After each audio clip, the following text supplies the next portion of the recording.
ಜಯತಿ ಹರಿರಚಿಂತ್ಯ ಸರ್ವದೇವೈಕವಂದ್ಯ ಪರಮಗುರುರಭೀಷ್ಟಾವಾಪ್ತಿದ ಸಜ್ಜನಾನಾಂ ನಿಖಿಲ ಗುಣಗಣರ್ಣೋ ನಿತ್ಯ ನಿರ್ಮುಕ್ತ ದೋಷಃ ಸರಸಿಜ ನಯನೋಸೌ ಶ್ರೀಪತಿರ್ಮಾನದೋ ನಃ ಧರ್ಮ ವಿಜ್ಞಾನ ವೈರಾಗ್ಯ ಪರಮೈಶ್ವರ್ಯಶಾಲಿನಃ ಆನಂದತೀರ್ಥ ಭಗವತ್ಪಾದಾನ್ ವಂದೇ ನಿರಂತರಂ.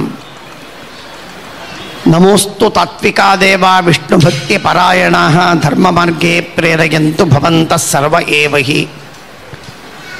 ಆನಂದತೀರ್ಥೋಪದಿಷ್ಟೋ ನಿಧಿರ್ನಾರಾಯಣಃ ಕ್ವಯಃ ಪ್ರದರ್ಶಿತೋ ಯೇನ ಸಮ್ಯಕ್ ಜಯತೀರ್ಥಂ ತಮಾಶ್ರಯೇ. ಶಾಸ್ತ್ರೇಷು ಪಾರದೃಶ್ವಾನಂ ಶಾಸ್ತ್ರಜ್ಞೇಷು ಚ ವತ್ಸಲಂ ದೀನಭಕ್ತೋದ್ಧಾರಕರಂ ಸತ್ಯಾತ್ಮಾನಂ ಗುರುಂ ಭಜೆ.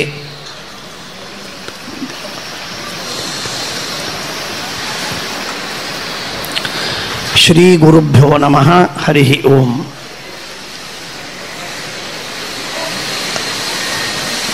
ಶ್ರೀಮದ್ ಆಚಾರ್ಯರ ಸಿದ್ಧಾಂತಗಳಲ್ಲಿ ಅನೇಕ ಸಿದ್ಧಾಂತಗಳು ನಮ್ಮ ಸಾಧನೆಗೆ ನೇರವಾಗಿ ಮಾರ್ಗದರ್ಶಿಯಾದಂಥದ್ದು. ಶ್ರೀಮದ್ ಆಚಾರ್ಯರು ತಮ್ಮ ಅನೇಕ ಗ್ರಂಥಗಳಲ್ಲಿ ಹೇಳಿದ್ದಾರೆ. ಮುಖ್ಯವಾಗಿ ಅದನ್ನು ಕ್ರೋಢೀಕರಿಸಿ ತಂತ್ರಸಾರದಲ್ಲಿ ನಮಗೆ ತಿಳಿಸ್ತಾರೆ. ತಂತ್ರಸಾರ ಸಂಗ್ರಹ ಎನ್ನುವಂತಹ ಅತ್ಯದ್ಭುತವಾದ ಪುಟ್ಟ ಗ್ರಂಥ, 400 ಚಿಲ್ಲರೆ ಶ್ಲೋಕಗಳಿಂದ ಕೂಡಿದಂತಹ ಗ್ರಂಥ. ಆ ಗ್ರಂಥದಲ್ಲಿ ವಾಸ್ತುವಿನ ನಿರ್ಮಾಣ ಹೇಗೆ ಮಾಡಬೇಕು ಅಂತನ್ನುವುದನ್ನು ಹೇಳಿ, ಪ್ರತಿಮೆಯ ಲಕ್ಷಣಗಳು ಏನಿರಬೇಕು ಅಂತನ್ನುವುದನ್ನು ತಿಳಿಸಿ, ಪ್ರತಿಮಾ ಪ್ರತಿಷ್ಠಾಪನೆ ಹಾಗೂ ಉತ್ಸವಗಳು ಇವುಗಳನ್ನೆಲ್ಲ ಇಷ್ಟು ಸುಂದರವಾಗಿ ಕರಾರುವಾಕ್ಕಾಗಿ ತಿಳಿಸಿಕೊಡುವ ಅದ್ಭುತವಾದ ಗ್ರಂಥ. ಅಲ್ಲಿ ಹೇಳಿದ ಆ ಮಾತಿನ ಮೂಲ ಸಿದ್ಧಾಂತವನ್ನು ನಾವಿಲ್ಲಿ ತಿಳಿಯೋಣ. ಪಾನೇನ ತೇ ದೇವಕಥಾ ಸುಧಾಯಾಃ ಪ್ರವೃದ್ಧ ಭಕ್ತ್ಯಾ ವಿಶದಾಶಯಾಯೇ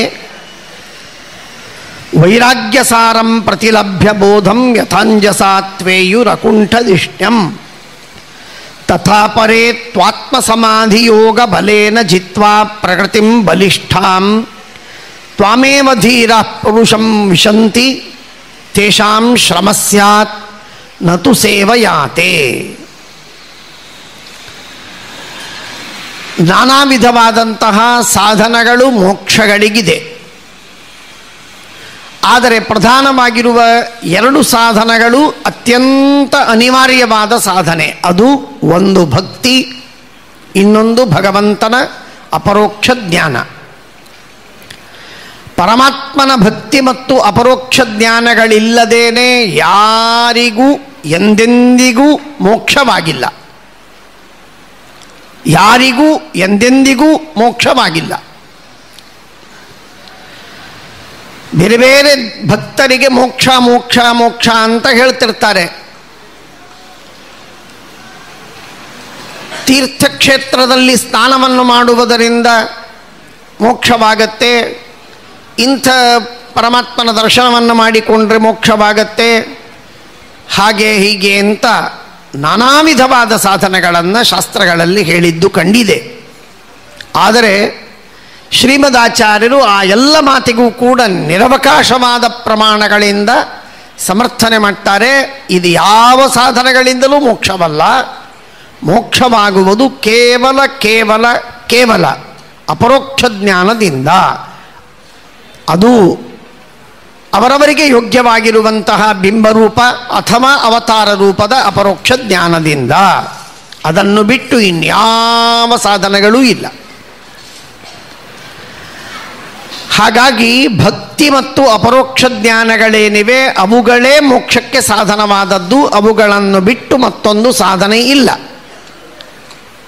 ಆದರೆ ಅಂಥ ಒಂದು ಸಾಧನೆ ಉಂಟು ಅಂತ ಹೇಳಿ ಕೆಲವು ಕಡೆಗೆ ಹೇಳುವ ಮಾತು ಇದೆ. ಅದರ ಅರ್ಥ ಏನು? ಭಕ್ತಿ ಮತ್ತು ಅಪರೋಕ್ಷ ಜ್ಞಾನಗಳನ್ನು ಪಡೆಯುವ ವ್ಯಕ್ತಿ ಏನಿದ್ದಾನಲ್ಲ, ಅವನು ಆ ಅಪರೋಕ್ಷ ಜ್ಞಾನವನ್ನು ಪಡೆಯುವುದಕ್ಕೆ ಎರಡು ಮಾರ್ಗಗಳಿವೆ. ವಾಯುಜಯಾದಿಗಳನ್ನು ಮಾಡಿ ಭಗವಂತನ ಧ್ಯಾನವನ್ನು ಮಾಡಿ ಅಪರೋಕ್ಷ ಜ್ಞಾನ ಮಾಡಿಕೊಳ್ಳುವುದು ಒಂದು. ಇನ್ನೊಂದು, ಕೇವಲ ಭಗವಂತನ ಮಹಿಮೆಗಳನ್ನು ಬ್ರಹ್ಮಸೂತ್ರದಲ್ಲಿ, ಭಗವದ್ಗೀತೆಯಲ್ಲಿ, ಉಪನಿಷತ್ತುಗಳಲ್ಲಿ, ಮಹಾಭಾರತದಲ್ಲಿ, ರಾಮಾಯಣ, ಪಂಚರಾತ್ರ, ಭಾಗವತಾದಿ ಪುರಾಣಗಳಲ್ಲಿ ಹಾಗೂ ವೇದಗಳಲ್ಲಿ ಹೇಳಿದ ಭಗವಂತನ ಮಹಿಮೆಗಳನ್ನು ಕೇಳಿ ಕೇಳಿ ಕೇಳಿ ಕೇಳಿ ನಿರಂತರವಾಗಿ ಕೇಳುವುದರಿಂದ, ಶ್ರವಣ ಮಾಡಿ ಮನನ ಮಾಡಿ ನಿಧಿಧ್ಯಾಸನ ಮಾಡುವುದರಿಂದ ಭಗವಂತನ ಅಪರೋಕ್ಷ ಜ್ಞಾನವಾಗ್ತದೆ. ಇದು ಒಂದು ಮಾರ್ಗ. ಇನ್ನೊಂದು ಮಾರ್ಗವಿದೆ. ಅಲ್ಲಿ ವಾಯುಜಯ ಅರ್ಥಾತ್ ಹಠಯೋಗಕ್ಕೆ ಸಮೀಪದಲ್ಲಿರುವಂತಹ ಒಂದು ವಿಶಿಷ್ಟವಾಗಿರುವಂತಹ ಕ್ರಮದಲ್ಲಿ ಶ್ವಾಸೋಚ್ಛ್ವಾಸಾದಿಗಳ ನಿಗ್ರಹವನ್ನು ಮಾಡಿ ಅತಿ ಕಠೋರವಾಗಿರುವಂತಹ ಸಾಧನೆಯಿಂದ, ಕಠೋರ ಎನ್ನುವ ಶಬ್ದ ಯಾಕೆ ಅಂದರೆ ತುಂಬ ಶ್ರಮವಾಗುವಂಥ ಅಂಥ ಸಾಧನೆಗಳಿಂದಲೂ ಅಪರೋಕ್ಷ ಜ್ಞಾನವನ್ನು ಪಡೆದು ಮೋಕ್ಷವನ್ನು ಹೊಂದಲು ಸಾಧ್ಯವಿದೆ. ಬಹಳ ಕ್ಲೇಶದಿಂದ ನಿರಂತರವಾಗಿ ಪ್ರಾಣಾಯಾಮವನ್ನು ಮಾಡಿ, ಇಂದ್ರಿಯ ನಿಗ್ರಹವನ್ನು ಮಾಡಿ, ಅತಿ ಕ್ಲೇಶದಿಂದ ಧ್ಯಾನಾದಿಗಳನ್ನು ಮಾಡಿ ಪರಮಾತ್ಮನ ಉಪಾಸನೆಯನ್ನು ಮಾಡುವುದು ಸಾಧ್ಯ. ಹಾಗೆಯೂ ಅಪರೋಕ್ಷ ಜ್ಞಾನವನ್ನು ಪಡೆದು ಮೋಕ್ಷವನ್ನು ಹೊಂದುತ್ತಾರೆ. ಆದರೆ ಶಾಸ್ತ್ರ ಹೇಳುವ ಮಾತು, ಭಾಗವತ ಹೇಳುತ್ತೆ, ಗೀತಾಭಾಷ್ಯದಲ್ಲಿ, ಪ್ರಮೇಯ ದೀಪಿಕೆಯಲ್ಲಿ, ಅದಕ್ಕನುಗುಣವಾಗಿ ಯಾದವಾರ್ಯರು ಭಾಗವತದ ವ್ಯಾಖ್ಯಾನದಲ್ಲಿ, ಇನ್ನನೇಕ ಕಡೆಗೆ ನಾವು ನೋಡಿದಾಗ ನಮಗೆ ತಿಳಿಸ್ತಾರೆ, ವಾಯುಜಯಾದಿಗಳನ್ನು ಮಾಡಿಕೊಂಡು ಅರ್ಥಾತ್ ಪ್ರಾಣಾಯಾಮವನ್ನು, ಕಠೋರವಾದ ಪ್ರಾಣಾಯಾಮವನ್ನು ಅನುಷ್ಠಾನ ಮಾಡಿ ಯಾರು ಭಗವಂತನ ಪ್ರಾಪ್ತಿಯನ್ನು ಮಾಡಿಕೊಳ್ಳುವ ಮೋಕ್ಷ ಸಾಧನವನ್ನು ಅನುಷ್ಠಾನ ಮಾಡ್ತಾರೆ ಅವರಿಗೆ ತುಂಬ ಕ್ಲೇಶವಿದೆ. ಆದರೆ ಭಾಗವತ ಹೇಳುವಂತೆ, ಶ್ರೀಮದಾಚಾರ್ಯರು ಹೇಳುವಂತೆ ಪರಮಾತ್ಮನ ಮಹಿಮೆಗಳನ್ನು ಎಲ್ಲ ವೇದ ಸಚ್ಚಾಸ್ತ್ರಗಳ ಮುಖಾಂತರ ಅವುಗಳ ಶ್ರವಣವನ್ನು ಮಾಡಿ ಪರಮಾತ್ಮನ ಮಹಿಮೆಗಳನ್ನು ಪದೇ ಪದೇ ಕೇಳುವುದರಿಂದ ಏನೊಂದು ವಿಶಿಷ್ಟವಾದ ಜ್ಞಾನವಿದೆ. ಆ ವಿಧವಾದ ಸಾಧನೆ ಅದು ಅತ್ಯಂತ ಸುಲಭವಾದ ಸಾಧನೆ. ದೈಹಿಕವಾದ ಕ್ಲೇಶ ಏನೂ ಇಲ್ಲ. ಮಿನಿಮಮ್ ಕ್ಲೇಶದಿಂದ ಮ್ಯಾಕ್ಸಿಮಮ್ ಲಾಭವನ್ನು ಪಡೆಯಲು ಸಾಧ್ಯವಿದೆ. ಅಂಥ ಉತ್ತಮವಾದ ಮಾರ್ಗವನ್ನು ದೇವತೆಗಳು ಪರಮಾತ್ಮನ ಮುಂದೆ ಹೇಳ್ತಾ ಇದ್ದಾರೆ. ಪಾನೇನ ತೇ ದೇವ ಕಥಾ ಸುಧಾಯ, ನಿನ್ನ ಕಥೆ ಅದು ಸುಧೆ, ಅಮೃತವಿದ್ದಂತೆ. ನಿಜವಾಗಿಯೂ ಅಮೃತ, ನಿಜವಾಗಿಯೂ ಅಮೃತ. ಯಾಕೆ ಅಮೃತ ಅಂದರೆ ಮೋಕ್ಷವನ್ನು ಕೊಡುತ್ತೆ, ಆದ್ದರಿಂದ ಅಮೃತ, ಅದಂತೂ ಸತ್ಯ. ಅದರ ಜೊತೆಗೆ ಆ ಶ್ರವಣವನ್ನು ಮಾಡುವಾಗಲೂ ಕೂಡ ಮನುಷ್ಯನಿಗೆ ಆನಂದವೇ ಆಗತ್ತೆ ಹೊರತು ಪರಮಾತ್ಮನ ಸ್ವಲ್ಪವೇ ಭಗವಂತನಲ್ಲಿ ಭಕ್ತಿ ಇದ್ದರೆ ಭಗವಂತನ ವಿಚಿತ್ರವಾದ ಮಹಿಮೆಗಳನ್ನು, ಇನ್ಕ್ರೆಡಿಬಲ್ ಆದಂತಹ ಮಹಿಮೆಗಳು, ಅನ್ಇಮ್ಯಾಜಿನೇಬಲ್ ಆದಂತಹ ಮಹಿಮೆಗಳು, ಅನ್ಬಿಲೀವೆಬಲ್ ಆದಂತಹ ಮಹಿಮೆಗಳು ಊಹೆನೇ ಮಾಡಲಿಕ್ಕೆ ಸಾಧ್ಯವಿಲ್ಲ. ಅಂಥ ಭಗವಂತನ ಮಹಿಮೆಗಳನ್ನು ನಾವು ಪದೇ ಪದೇ ಪದೇ ಪದೇ ಹೆಜ್ಜೆ ಹೆಜ್ಜೆಗೆ ನಾವು ನೋಡ್ತೇವೆ. ಇಂಥದ್ದು ಇದು ಭಗವಂತನ ಅತ್ಯದ್ಭುತವಾದ ಮಹಿಮೆ ಎಂದಾಗಿ ನಾವು ತಿಳಿಯುವಾಗ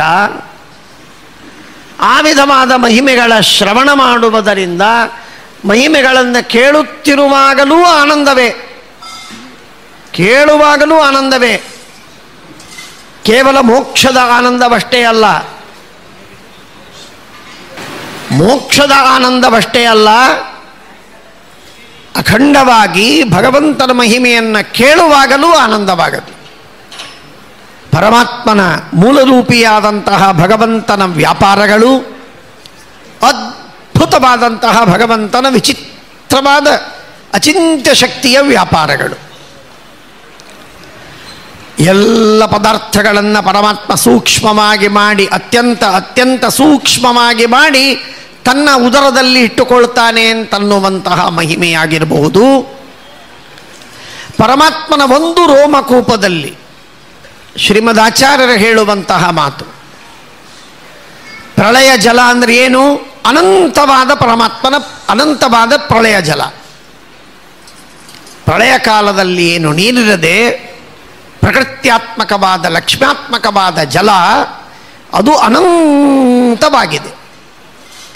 ಅಂಥ ಅನಂತವಾಗಿರುವ ನೀರು ಅದನ್ನು ಪರಮಾತ್ಮ ಕೇವಲ ತನ್ನ ಒಂದು ಸಣ್ಣ ರೋಮಕೂಪದಲ್ಲಿ ಇಟ್ಟುಕೊಳ್ತಾನೆ. ಕೇವಲ ಒಂದು ಸಣ್ಣ ರೋಮಕೂಪ ಲಯೋದಿನ. ಇಂಥ ಅದ್ಭುತವಾದ ಮಹಿಮೆಯನ್ನು ಕೇಳಿದರೆ ಯಾವ ಭಕ್ತನಿಗೆ ಕುಣಿಬೇಕು ಅಂತ ಅನಿಸುವುದಿಲ್ಲ. ಯಾವ ಭಕ್ತನಿಗೆ ಭಗವಂತನ ಪಾದವನ್ನು ಗಟ್ಟಿಯಾಗಿ ಆಲಿಂಗನ ಮಾಡಿಕೊಳ್ಳಬೇಕು ಅಂತ ಅನಿಸುವುದಿಲ್ಲ.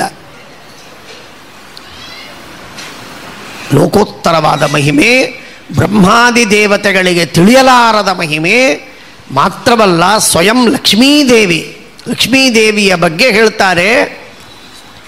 ಲಕ್ಷ್ಮೀದೇವಿ ಆ ಪರಮಾತ್ಮನ ಗುಣಸಾಗರವೇನಿದೆ, ಅನಂತವಾದ ಗುಣ ಮಹಿಮೆಗಳೇನಿವೆ, ಆ ಮಹಿಮೆಗಳನ್ನು ತಿಳಿದುಕೊಳ್ಳುವುದಕ್ಕೆ ಪ್ರವೃತ್ತಳಾದರೆ ಹೇಗಿರುತ್ತೆ ಅಂತಂದರೆ, ಪ್ರಳಯ ಜಲದಲ್ಲಿ ಒಂದು ಸಣ್ಣದಾದಂತಹ ತೆಪ್ಪನ್ನು ಹಾಕಿಕೊಂಡು ಒಬ್ಬ ವ್ಯಕ್ತಿ ಕೋಲು ಹಿಡಿದುಕೊಂಡು ಓಡಾಡಿದರೆ ಹೇಗಿರಬೇಕೋ ಹಾಗೆ ಭಗವಂತನ ಮಹಿಮೆಯ ಮುಂದೆ ಲಕ್ಷ್ಮೀದೇವಿ ಅವಳ ಬುದ್ಧಿ ಒಂದು ಸಣ್ಣ ತೆಪ್ಪಿಂತೆ ಇರುತ್ತದೆ. ಅಷ್ಟು ಅಗಾಧವಾಗಿದೆ ಭಗವಂತನ ಮಹಿಮೆ. ಜಗನ್ನಾಥದಾಸರು ಹರಿಕಥಾಮೃತ ಸಾರದಲ್ಲಿ ಈ ಮಾತನ್ನು ತುಂಬ ಸ್ಫುಟವಾಗಿ ನಮಗೆ ಬೋಧಿಸ್ತಾರೆ.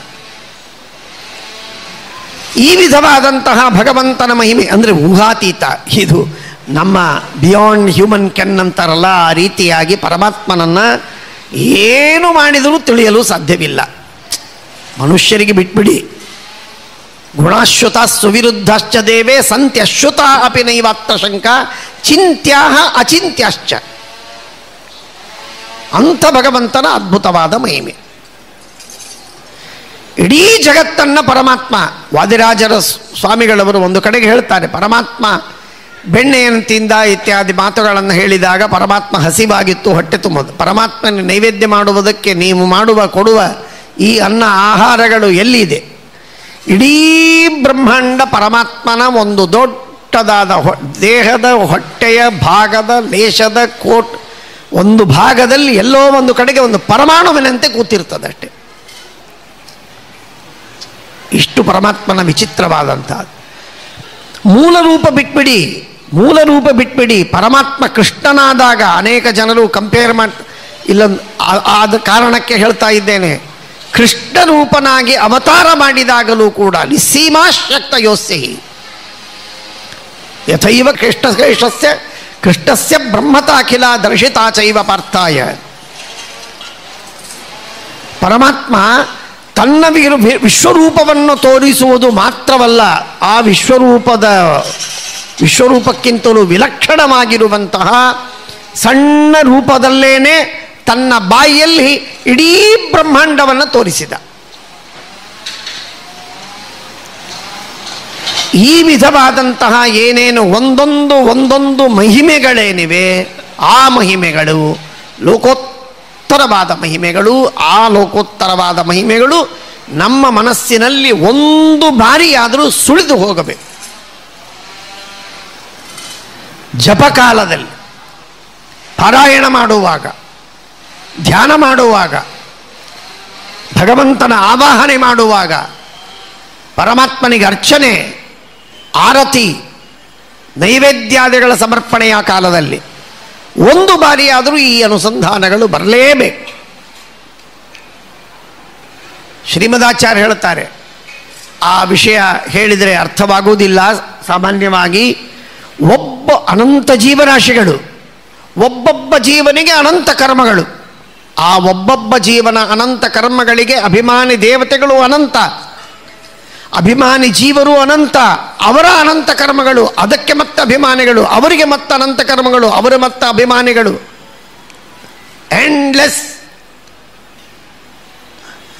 ಹೀಗೆ ಅನಂತವಾಗಿರುವ ಭಗವಂತನ ಮಹಿಮೆ. ಟೀಕಾಕೃತ್ಪಾದರಿಗೆ, ಶ್ರೀಮದಾಚಾರ್ಯರಿಗೆ ದಿಕ್ಕು ತಪ್ಪಿ ಹೇಳ್ತಾರೆ. ಕೊನೆಗೆ ಇದು ಒಂದೇ ಒಂದು ಈ ಸಮಗ್ರವಾದ 3ನೇ ಅಧ್ಯಾಯದ 2ನೇ ಪಾದದ ಕೊನೇ ಅಧಿಕರಣ. ಇಷ್ಟೇ ತತ್ವವನ್ನು ತಿಳಿದರೂ ಕೂಡ ಪರಮಾತ್ಮನಲ್ಲಿ ನಿರತಿಶಯವಾದ ಭಕ್ತಿ ಬರ್ತದೆ, ಅಗಾಧವಾದ ಭಕ್ತಿ ಪರಮಾತ್ಮನಲ್ಲಿ. ಏನು ಭಗವಂತನ ಸಾಮರ್ಥ್ಯ, ಏನು ಭಗವಂತನ ವಾತ್ಸಲ್ಯ ಕಾರುಣ್ಯ, ಏನು ಆ ಪರಮಾತ್ಮನ ವಿಶಿಷ್ಟವಾದಂತಹ ಸ್ವಾತಂತ್ರ್ಯ, ಸರ್ವಪ್ರೇರಕತ್ವ, ಇದು ಒಂದೊಂದೂ ಗುಣಗಳು ಊಹಾತೀತವಾದ ಗುಣಗಳು ಎಂದಾಗಿ ತಿಳಿಯಿರಿ. ಇದನ್ನು ತಿಳಿದಾಗ ಭಕ್ತಿಯ ಉದ್ರೇಕ, ಸಾಮಾನ್ಯವಾಗಿ ಭಕ್ತಿಯಲ್ಲ, ಅತ್ಯುದ್ರಿಕ್ತವಾದ ಭಕ್ತಿ ಬರ್ತದೆ. ಹೀಗೆ ಪರಮಾತ್ಮನ ಮೂಲ ರೂಪದಲ್ಲಿ, ಅವತಾರ ರೂಪದಲ್ಲಿ, ಎಲ್ಲ ರೂಪಗಳಲ್ಲೂ ಪರಮಾತ್ಮನ ಅದ್ಭುತವಾದ ಮಹಿಮೆಯನ್ನು ತಿಳಿಸುವಂತಹ ಶಾಸ್ತ್ರ, ವೇದಗಳಾಗಲಿ, ಮಹಾಭಾರತ, ಭಗವದ್ಗೀತೆ, ಭಾಗವತ, ಪದ್ಮಪುರಾಣಾದಿ ಸಾತ್ವಿಕ ಪುರಾಣಗಳು, ಪಂಚರಾತ್ರ, ರಾಮಾಯಣ, ಇವೆಲ್ಲವೂ ಈ ವಿಧವಾದ ಮಹಿಮೆಯನ್ನು ನಮಗೆ ತಿಳಿಸ್ತದೆ. ಅದಕ್ಕೆ ಹೇಳಿದರು ಪಾನೇನ ತೇ ದೇವ ಕಥಾ ಸುಧಾಯಾ. ಪಾನ ಶಬ್ದವಿದೆ, ಸುಧಾ ಶಬ್ದ ಇಟ್ಟಿದ್ದಾರೆ, ಅಮೃತ ಎಂಬ ಶಬ್ದವಿಟ್ಟಿದ್ದಾರೆ. ಆದ್ದರಿಂದಾಗಿ ಪಾನ ಅನ್ನುವುದು ಸಮಂಜಸವಾಗಿ ಹೊಂದತ್ತೆ ಅಂತ ಕವಿ ಸಮಯದಿಂದ ಹೇಳಿದ ಮಾತಲ್ಲ, ಅದು ಕೇವಲ ಕವಿ ಸಮಯದಿಂದ ಹೇಳಿದ ಮಾತಲ್ಲ. ಪಾನ ಎನ್ನುವ ಶಬ್ದದಲ್ಲಿ ಆ ವಿಧವಾದಂತಹ ಅದರಲ್ಲಿಯ ವಿಶೇಷವಾಗಿರುವ ಪಾನ ಮಾಡುವಾಗ ಹನಿ ಹನಿ ನಮ್ಮ ನಾಲಿಗೆಗೆ ಹತ್ತದೆ ಹೋಗುವುದಿಲ್ಲ, ಹನಿ ಹನಿ ನಮ್ಮ ನಾಲಿಗೆಗೆ ಹತ್ತಿ ಹೋಗಬೇಕು. ಆಹಾರವನ್ನು ತಿನ್ನುವಾಗ ಆಹಾರದ ಒಳಗಿರುವ ಕವಲದ ಮಧ್ಯದಲ್ಲಿರುವ ಅಂಶಗಳೆಲ್ಲ ನಮ್ಮ ನಾಲಿಗೆಗೆ ಹತ್ತಬೇಕೆಂದಿಲ್ಲ. ಹಾಗಾಗಿ ಆ ವಿಶಿಷ್ಟವಾಗಿರುವಂತಹ ಪ್ರೀತಿಯಿಂದ, ಸ್ನೇಹದಿಂದ, ಭಕ್ತಿಯಿಂದ ನಿರಂತರವಾಗಿರುವಂತಹ ಆ ಪರಮಾತ್ಮನ ಕಥೆಯ ಶ್ರವಣ, ಪರಮಾತ್ಮನ ಮಹಿಮೆಯ ಶ್ರವಣ, ಇದು ನಮಗೆ ತಾರಕವಾಗಿರುವಂಥದ್ದು. ಪಾನೇನತೆ ದೇವಕಥಾ ಸುಧಾಯಾ ಪ್ರವೃದ್ಧ ಭಕ್ತಿಯ. ನಮ್ಮಲ್ಲಿ ಭಕ್ತಿ ಅಭಿವೃದ್ಧಿಯಾಗಿ ಭಗವಂತನ ಶ್ರವಣವಾಗಬೇಕು.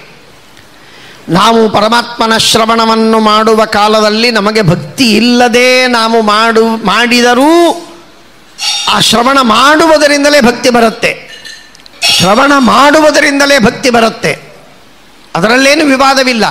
ಹಾಗಾಗಿ ಶ್ರವಣ ಮಾಡುವುದು ಭಕ್ತಿಯಿಂದ ಮಾಡಬೇಕು, ಭಕ್ತಿಯಿಂದ ಮಾಡದಿದ್ದರೂ ಶ್ರವಣ ಮಾಡಿದ ಮಾತ್ರಕ್ಕೆ ಭಕ್ತಿ ಬರುವಂಥದ್ದು. ಭಕ್ತ್ಯಾ ವಿಶದಾಶಯಾಯೇ. ಭಗವಂತನ ಮಹಿಮೆಯನ್ನು ಅನೇಕ ಜನರು ಅಂತಿರ್ತಾರೆ, ದೇವರಲ್ಲಿ ನಮಗೆ ಭಕ್ತಿ ಬರೋಲ್ಲ, ಏನು ಮಾಡಬೇಕು? ಭಕ್ತಿ ಬರಬೇಕಾದರೆ ಭಗವಂತನ ಮಹಿಮೆಗಳ ಜ್ಞಾನವಾಗಬೇಕು. ಒಬ್ಬ ಡಾಕ್ಟರ್ನ ಬಗ್ಗೆ ನಮಗೆ ಗೌರವ ಬರಬೇಕಾದರೆ ಅವನ ಉಪಕಾರದ ಜ್ಞಾನವಾಗಬೇಕು.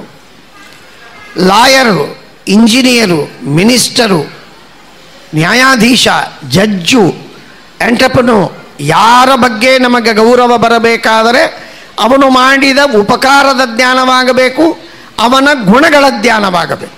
ಅಂದರೆ ಮಾತ್ರ ಭಕ್ತಿ ಬರಲು ಸಾಧ್ಯ, ಪ್ರೇಮ ಬರಲು ಸಾಧ್ಯ. ಪರಮಾತ್ಮನ ಮಹಿಮೆಯನ್ನು ನಾವು ಶಾಸ್ತ್ರದ ಮುಖಾಂತರ ಎಷ್ಟು ಬಾರಿ ಕೇಳ್ತೇವೆ ಅಷ್ಟು ಬಾರಿ. ಯಾಕೆಂದರೆ ಪರಮಾತ್ಮನ ಗುಣಗಳಿಗೆ ಇತಿ ಇಲ್ಲ, ಮಿತಿ ಇಲ್ಲ. ಅನಂತವಾದಂತಹ ಭಗವಂತನ ಮಹಿಮೆ, ಅಷ್ಟು ಮಹಿಮೆಯನ್ನು ಭಕ್ತ್ಯಾ ಶ್ರುತಿ ಗೃಹೀತಯ. ಭಾಗವತ ಹೇಳುತ್ತೆ ಮತ್ತೊಂದು ಕಡೆಗೆ, ಭಕ್ತ್ಯಾ ಶ್ರುತಿ ಗೃಹೀತಯ.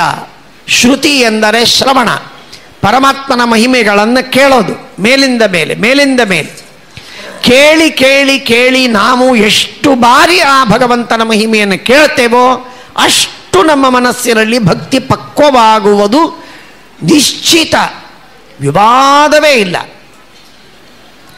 ಎಷ್ಟು ನೀವು ಆ ಭಕ್ತಿಯನ್ನು ಕೇಳೋದಿಲ್ವೋ ಅಷ್ಟೇ ಮತ್ತೆ ಅದು ನಮ್ಮ ಪರಮಾತ್ಮನ ಶ್ರವಣವನ್ನು, ಮಹಿಮೆಯನ್ನು ಶ್ರವಣ ಮಾಡದಿದ್ದ ಕಾಲದಲ್ಲಿ ಮತ್ತೆ ಅದು ಅಳೆದು ಹೋಗುತ್ತೆ. ವಿಚಿತ್ರವಾಗಿರುವಂಥದ್ದು. ಸೂರ್ಯ ಇಷ್ಟು ಪ್ರಖರವಾದ ಬೆಳಕು ಕೊಡ್ತಾನೆ, ಸೂರ್ಯ ಬೇರೆ ದೇಶಕ್ಕೆ ಹೋದ ಅಂದರೆ ನಮಗೆ ಕತ್ತಲು ಕವಿದು ಬಿಡ್ತದೆ, ಪೂರ್ಣ ಕತ್ತಲು. ಸೂರ್ಯ ಬಂದರೆ ಬೆಳಕು, ಬಿಸಿಲು, ಶಾಖ. ಸೂರ್ಯ ಹೋದರೆ ಮುಗಿದೋಯ್ತು. ಅಂಥವರು ನಾವು. ಭಾಗವತಾದಿ ಸಚ್ಚಾಸ್ತ್ರಗಳ ಶ್ರವಣ ನಮಗಾಗ್ತಾ ಇದ್ದರೆ ಭಕ್ತಿ ಜಾಗೃತವಾಗಿರ್ತದೆ, ಲೈಟ್ ಇಸ್ ಲಿಟ್. ಇಲ್ಲದೆ ಇದ್ದರೆ ಹಾಳಾಗಿ ಹೋಗಿದೆ, ದೀಪ ಹತ್ತೇ ಇಲ್ಲ, ಆರಿದಂತೆ ಇರ್ತದೆ, ಆರಿದಂತೆ ಇರ್ತದೆ. ನಾನು ಯಾವಾಗಲೂ ತಮಾಷೆ ಮಾಡಿ ಹೇಳ್ತಿರ್ತೇನೆ, ರೋಗಿಗಳಿಗೆ ಸಾಮಾನ್ಯವಾಗಿ ICU ಅಲ್ಲಿ ಇಡ್ತಾರೆ, ಹೊರಗಿನ ಇನ್ಫೆಕ್ಷನ್ ಆಗಬಾರ್ದು ಅಂತ. ಫಿಸಿಕಲ್ ಇನ್ಫೆಕ್ಷನ್ ಆಗಬಾರ್ದು ಅಂತ ICU ಅಲ್ಲಿ ಇಡುವಂತೆ ಸ್ಪಿರಿಚುವಲಿ, ಎಮೋಷನಲಿ, ಮೆಂಟಲಿ ಅಪಾವಿತ್ರ್ಯ ಬರಬಾರ್ದು, ಅಶುದ್ಧಿ ಬರಬಾರ್ದು ಅಂತಂದರೆ ನಾವು ಭಾಗವತಾದಿ ಸಚ್ಚಾಸ್ತ್ರಗಳ ಶ್ರವಣವೆಂಬಂತಹ ICU ಅಲ್ಲಿ ಎಲ್ಲ ಕಾಲದಲ್ಲಿ ಇರಬೇಕು. ನಾವು ಇಂಟೆನ್ಸಿವ್ ಆದಂತಹ ನಮ್ಮ ಕೇರನ್ನು ಮಾಡುವ ಭಗವದ್ಗೀತೆ, ಉಪನಿಷತ್ತು, ಭಾಗವತ, ಮಹಾಭಾರತ, ರಾಮಾಯಣಾದಿ ಸಚ್ಚಾಸ್ತ್ರಗಳ ಶ್ರವಣ ಅದು ನಮ್ಮ ಮನಸ್ಸಿನಿಂದ ಕಲ್ಮಶವನ್ನು ನಿರ್ವಹಣೆ ಮಾಡುತ್ತದೆ, ಕಾಮಕ್ರೋಧಗಳನ್ನು ಪರಿಹಾರ ಮಾಡ್ತದೆ, ಭಗವಂತನಲ್ಲಿ ಭಕ್ತಿಯನ್ನು ಕೊಡುತ್ತದೆ. ಭಗವಂತನ ಶ್ರವಣವನ್ನು ಇವತ್ತಿಗಂತೂ ಭಗವಂತನ ಮಹಿಮೆಯ ಶ್ರವಣವನ್ನು ಮಾಡುವುದಕ್ಕೆ ಯೂಟ್ಯೂಬಿನ ಟೆಕ್ನಾಲಜಿಯ ವಿಶೇಷ ಸಹಕಾರವಿದೆ. ಯಾವುದೇ ದಿಗ್ದೇಶದ ಯಾವ ಮೂಲೆಯಲ್ಲಿದ್ದರೂ ಕೂಡ ಶಾಸ್ತ್ರವನ್ನು ಶ್ರವಣ ಮಾಡುವುದಕ್ಕೆ ಸಾಧ್ಯವಿದೆ. ಅಂಥ ಅದ್ಭುತವಾದಂತಹ ಒಂದು ವ್ಯವಸ್ಥೆ ನಾವು ಇವತ್ತಿನ ದಿವಸ ನಮ್ಮ ಕಾಲದಲ್ಲಿ ಅನುಭವಿಸ್ತಾ ಇದ್ದೇವೆ. ಹಾಗಾಗಿ ನಿರಂತರವಾಗಿ ಪಾನೇನ ತೇ ದೇವ ಕಥಾ ಸುಧಾಯಾಹ, ಅಷ್ಟು ಆನಂದವಾಗುವಂಥದ್ದು. ಶ್ರವಣ ಮನಕ್ಕಾನಂದವೀವುದು. ಕೇಳುವಾಗಲೇನೆ ಯಸ್ಯಾಂ ವೈ ಶ್ರೂಯಮಾಣಾಯಾಮ್ ಅಂತಂತಾರೆ. ಶ್ರವಣ ಮಾಡುವಾಗಲೇನೆ ಭಕ್ತಿಯ ಉದ್ರೇಕವಾಗುವಂಥದ್ದು. ಇನ್ನು ಶ್ರವಣ ಮಾಡಿದ ಮೇಲಂತೂ ಅದು ಪಕ್ವವಾಗಿ ಬಿಡುತ್ತದೆ. ಅಷ್ಟು ಉತ್ತಮವಾಗಿರುವಂತಹ ಶ್ರವಣವನ್ನು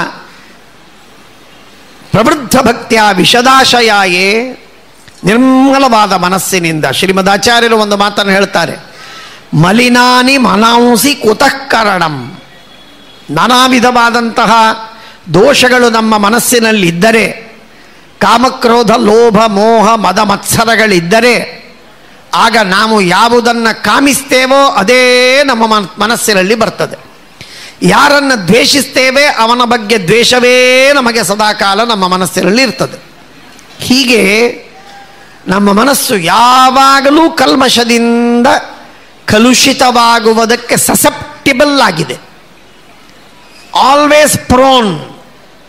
ದೋಷ ಯಾವಾಗ ಬರುತ್ತೆ ಯಾವಾಗ ಹಿಡಿಯತ್ತೆ ಗೊತ್ತಿಲ್ಲ. ಎಷ್ಟು ವಿಚಿತ್ರವಾಗಿರುವಂಥದ್ದು ಅಂದರೆ, ಸೌಭರಿ ಋಷಿಗಳು ಸಂಧ್ಯಾವಂದನೆ ಮಾಡುವುದಕ್ಕಾಗಿ ಜಲಾಶಯಕ್ಕೆ ಹೋಗಿದ್ದಾರೆ. ಆ ಜಲಾಶಯದಲ್ಲಿ ಹೆಣ್ಣು ಗಂಡು ಮೀನುಗಳು ಸಂಚಾರ ಮಾಡ್ತಾ ಇವೆ. ಅವುಗಳು ವಿಹಾರ ಮಾಡುವುದನ್ನು ನೋಡಿ ಮೀನುಗಳು ಈ ರೀತಿಯಾಗಿ ಹೆಣ್ಣು ಗಂಡಾಗಿ ವಿಹಾರ ಮಾಡ್ತಾ ಇರುವಾಗ ನಾನು ಮನುಷ್ಯನಾಗಿ ನಾನು ಹೆಂಡತಿಯನ್ನು ಕಟ್ಟಿಕೊಂಡಿಲ್ಲಲ್ಲ ಅಂತ ದುಃಖಪಟ್ಟು ಮದುವೆಯಾಗಬೇಕು ಅಂತ ಸಂಕಲ್ಪ ಮಾಡಿ 50 ಜನ ಹೆಣ್ಣು ಮಕ್ಕಳನ್ನು ಮದುವೆ ಆಗ್ತಾರೆ ಸೌಭರಿ ಋಷಿಗಳು. ಎಲ್ಲ ಮುಗಿದಾದ ಮೇಲೆ ಮತ್ತೆ ಪಶ್ಚಾತ್ತಾಪ ಪಡ್ತಾರೆ. ಸುದೀರ್ಘ ಕಾಲದಲ್ಲಿ ನಾನು ಬ್ರಹ್ಮಚರ್ಯವನ್ನು ಧಾರಣೆ ಮಾಡಿಕೊಂಡಿದ್ದೆ, ಆ ಬ್ರಹ್ಮಚರ್ಯವನ್ನು ಹಾಳು ಮಾಡಿಕೊಂಡೆ. ಎಷ್ಟೊತ್ತು?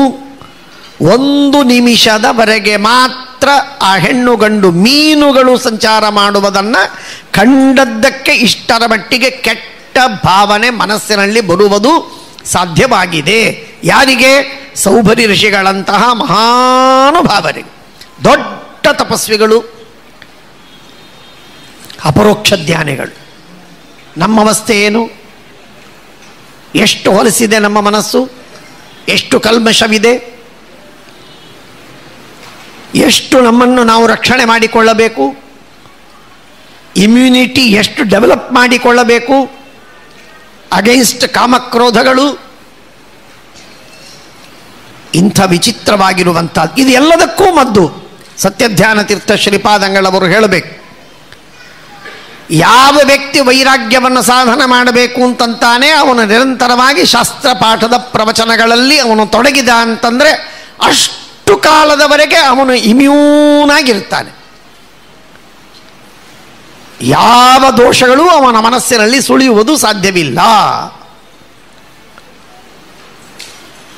ಹಾಗಾಗಿ ಆ ವಿಧವಾದಂತಹ ವಿಷದಾಶಯಾಯೇ, ಆಶಯ ಅಂದರೆ ಮನಸ್ಸು, ಆಶೇರತೆ ಅಸ್ಮಿನ್ನಿತಿ ಆಶಯ, ಎಲ್ಲ ಅನುಭವಗಳು ಅಲ್ಲೇ ಬರೋದು, ಎಲ್ಲ ಸ್ಮೃತಿ ಅಲ್ಲೇ ಬರೋದು, ಎಲ್ಲ ಸಂಸ್ಕಾರ ಅಲ್ಲೇ ಹುಟ್ಟೋದು, ಎಲ್ಲ ಇಚ್ಛೆ ಅಲ್ಲೇ ಆಗೋದು, ಎಲ್ಲ ಸುಖ ದುಃಖಗಳು ಅಲ್ಲೇ ಬರೋದು, ಎಲ್ಲ ದ್ವೇಷ ಅಸೂಯೆ ಮಾತ್ಸರ್ಯಗಳು ಅಲ್ಲೇ, ಕಾಮಕ್ರೋಧ ಲೋಭ ಮೋಹ ಮದ ಮತ್ಸರಗಳು ಅಲ್ಲೇ, ಪಾಪ ಅಲ್ಲೇ, ಪುಣ್ಯ ಅಲ್ಲೇ.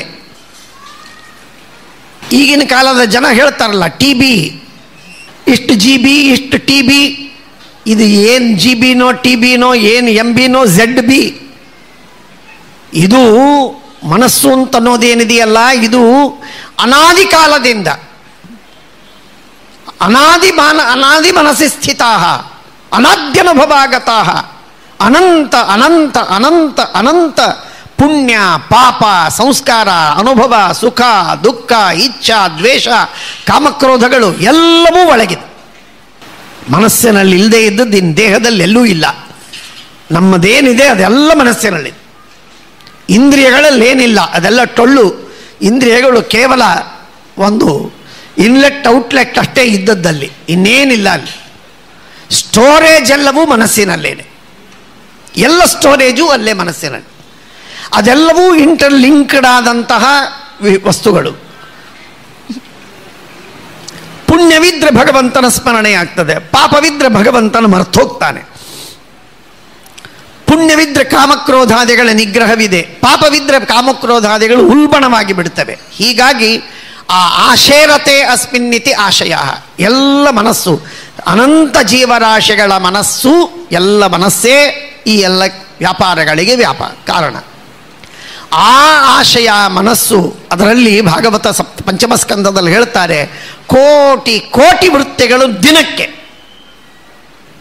ಕೋಟಿ ಕೋಟಿ ವೃತ್ತಿಗಳು, ಕೋಟಿ ಕೋಟಿ ಅಬ್ಜ ಅಬ್ಜ ವೃತ್ತಿಗಳು. ಅಷ್ಟೆಲ್ಲ ವೃತ್ತಿಗಳನ್ನು ಕೂಡ ಅದನ್ನು ಶುದ್ಧಗೊಳಿಸಿದಂತಹ ಯಾವ ವ್ಯಕ್ತಿಗಳೋ ಅವರು ವಿಷದಾಶಯರು. ಪಾನೇನ ತೇ ದೇವ ಕಥಾ ಸುಧಾಯಾ ಪ್ರವೃದ್ಧ ಭಕ್ತ್ಯಾ ವಿಷದಾಶಯಾಯೇ. ಯಾರ ಮನಸ್ಸಿನಲ್ಲಿ ಯಾವ ದೋಷಗಳು ಹೋಗುವುದಿಲ್ಲ, ನಮ್ಮಲ್ಲಿ ಟಿ ಬಿ ಎಲ್ಲ ಇದ್ದೇ ಇದೆ, ಕ್ಯಾನ್ಸರು ಇದ್ದೇ ಇದೆ, ಬೇರೆ ಬೇರೆ ರೋಗ ಇದ್ದೇ ಇದೆ, ಆದರೆ ಅವೆಲ್ಲವೂ ಕೂಡ ನಾವು ನಮ್ಮ ಉತ್ತಮವಾಗಿರುವಂತಹ ಆರೋಗ್ಯದಿಂದ ಅದನ್ನು ತಂಟಿ ಅದನ್ನು ಮೆಟ್ಟಿ ನಿಲ್ತೇವಲ್ಲ, ಆ ರೀತಿಯಾಗಿ ನಮ್ಮ ಮನಸ್ಸಿನಲ್ಲಿ ರಜೋಗುಣವಿದೆ, ತಮೋಗುಣವಿದೆ, ಕಾಮಕ್ರೋಧಾದಿಗಳಿವೆ, ಅಜ್ಞಾನ ಮಿಥ್ಯಾಜ್ಞಾನಗಳಿವೆ. ಅವನ್ನೆಲ್ಲವನ್ನೂ ಕೂಡ ಮೆಟ್ಟಿ ನಿಲ್ಲುವುದು ಸಾಧ್ಯವಾಗುತ್ತದೆ. ಆ ರೀತಿಯಾಗಿ ಆಗುವಂಥದ್ದು, ಆ ರೀತಿಯಾಗಿ ಮಾಡುವಂಥದ್ದು ಸಾಧ್ಯತೆ, ಪಾಸಿಬಿಲಿಟಿ ಕೇವಲ ಭಗವಂತನ ಶಾಸ್ತ್ರದ ಶ್ರವಣದಿಂದ ನಮಗೆ ಸಾಧ್ಯ.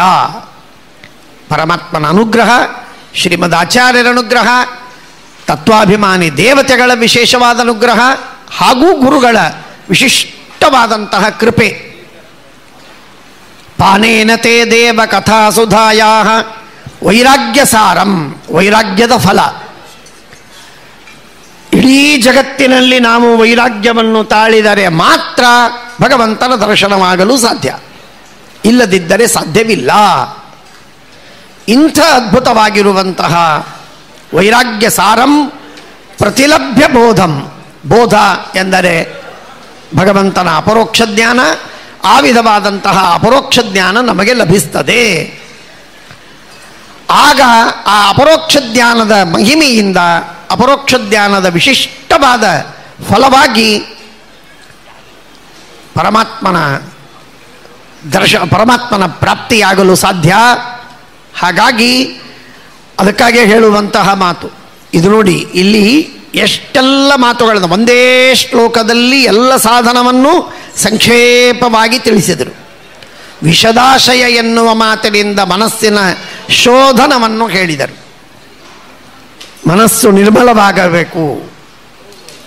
ಮನಸ್ಸು ನಿರ್ಮಲವಾಗುವುದರ ಜೊತೆಗೆ ವೈರಾಗ್ಯ ಬರಬೇಕು. ಅದರ ಜೊತೆಗೆ ಕಥಾಸುಧೆಯ ಪಾನವಾಗಬೇಕು. ಶ್ರವಣ ಮನನಗಳಾಗಬೇಕು. ಪ್ರವೃದ್ಧ ಭಕ್ತಿ ಎಂಬ ವಿಶಿಷ್ಟ ಸಾಧನೆ ನಮಗೆ ಲಭಿಸಬೇಕು. ಆಗ ಭಗವಂತನ ವಿಶಿಷ್ಟವಾದಂತಹ ದರ್ಶನ ಎನ್ನುವುದು ನಮಗೆ ಸಾಧ್ಯ. ಎಂಥ ಉತ್ತಮವಾದ ಸಾಧನ ಸೋಪಾನವನ್ನು ನಮಗೆ ಶಾಸ್ತ್ರ ತಿಳಿಸಿಕೊಡ್ತಾ ಇದೆ.